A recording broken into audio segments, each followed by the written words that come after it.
Warning, this video may contain spoilers for late parts in the game. If you plan on playing this at some point, turn back now. You have been warned.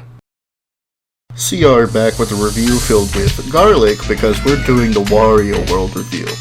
I had played the game when it first came out, but I guess I was just ridiculously dumb on this one and had gotten stuck on the snow level and didn't know how to progress, as well as never even collecting everything in the levels.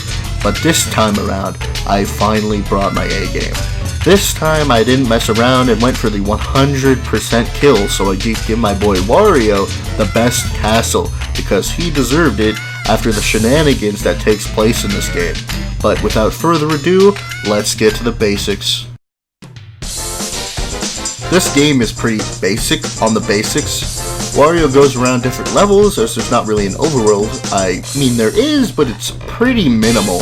In every level, Wario punches and platforms his way through hordes of enemies, being able to pick them up and spin them around to death, or just do a pile driver on them. In order to unlock the door at the end of the level, you have to get an increasing amount of these red crystals, which can be obtained by going into the lower levels by ground pounding a door and doing a puzzle. At the end of every level, there is a mini-boss with 2 levels per area. After defeating both levels, a door opens up for the true boss of the area, defeating them allowing access to the next area. You do have to be careful though, as if you fall down into the abyss, unlike other games, you don't die, but you get put in a strange place with ghost-like enemies that you aren't able to attack. If they get you or you touch the water, you lose coins, which you'll actually need a bit of unless you just don't ever die in games, as it costs money for a revive. Also, in this area you must punch boxes that possibly hold the item to send you back up to the level, but usually has bombs in them. The rest of the game is left to the extras section, but is pretty sparse. There isn't really any connecting story besides this beginning part and the end, as it's more of a culmination leading to the end, but it'll be easier to understand as I explain. So, one day, Wario is just chilling in his castle, lording over all the riches he's gotten in his castle, before a dark crystal he had locked up in a chest breaks out and warps his castle into an entirely new world. All his riches are divided between the areas that are created, and Wario sets out to regain them. Along the first area, Greenhorn Forest, he meets the Spritelings, who had put the Black Jewel to sleep many years ago. I don't think it's explained how they ended up captured long ago, but they urge Wario to save them.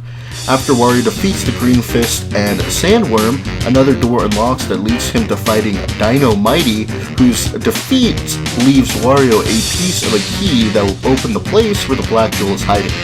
The key has 4 pieces, so Wario heads to the newly unlocked Spooftastic world where he fights Brawl Doll and Clown Around, unlocking another door to the Dual Dragon, which Wario has basically defeated itself, getting another piece of the key in the aftermath.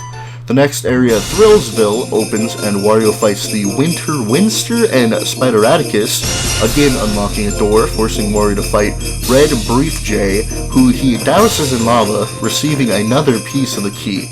Needing only 1 key piece left, he heads to Sparkle Land, defeating the last couple mini-bosses, Mean MC and the Iron Cider.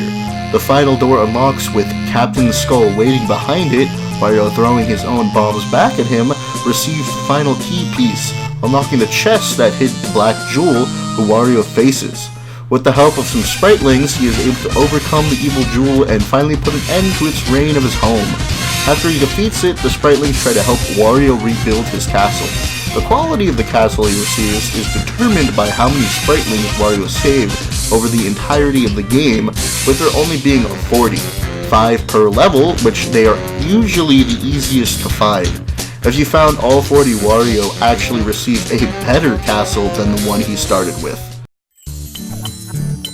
The gameplay is pretty solid, the platforming is all doable and not extremely difficult, ramping up in difficulty as the game progresses.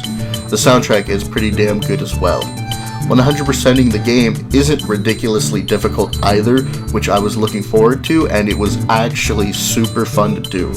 The bosses are kind of cool in the sense that you don't always immediately know the weaknesses in order to kill them, which is a nice way to ramp up a boss and say hell yeah when you finally figure it out. I also like the fact that they made a different skin for the enemies in each level. The different skins for the enemies is cool, but there are only like 5 or 6 enemy types and aren't that difficult to defeat, though you do end up dying a lot when trying to collect everything on the first time you do a level. Also, while I said the bosses are kind of cool, they mostly go out the same by spinning them around and throwing them, making most of the bosses feel like fighting multiple Bowsers from Mario 64 without needing to particularly aim at anything. I think it's a little too short as well, just due to the fact that I wanted more 3D Wario games, and this game only took around 4 to 6 hours to 100%. Overall, this felt like a much shorter Mario 64 with a lot less stuff in it. The only extras in this game are the collectibles, and some mini-games as there aren't any side missions or anything. There are 4 main things to collect. Red diamonds, which there are 8 in every level. These are just used to open the way to the mini-boss of the level, and no level actually requires you to find all of them. Gold statues, which there are 8 pieces in every level as well. Finding them all in a level gives Wario an extra half of a heart. Spritelings, like I said previously, there are 5 in every level and give you hints about the mini-boss and other things throughout the levels, as well as determining the ending you get.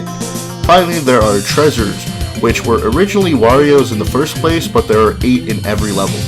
Now, if you 100% a level, you also receive a minigame from WarioWare that requires you to hook up a Game Boy, which I don't think I ever did before, and wasn't able to try them out now, so sorry about that.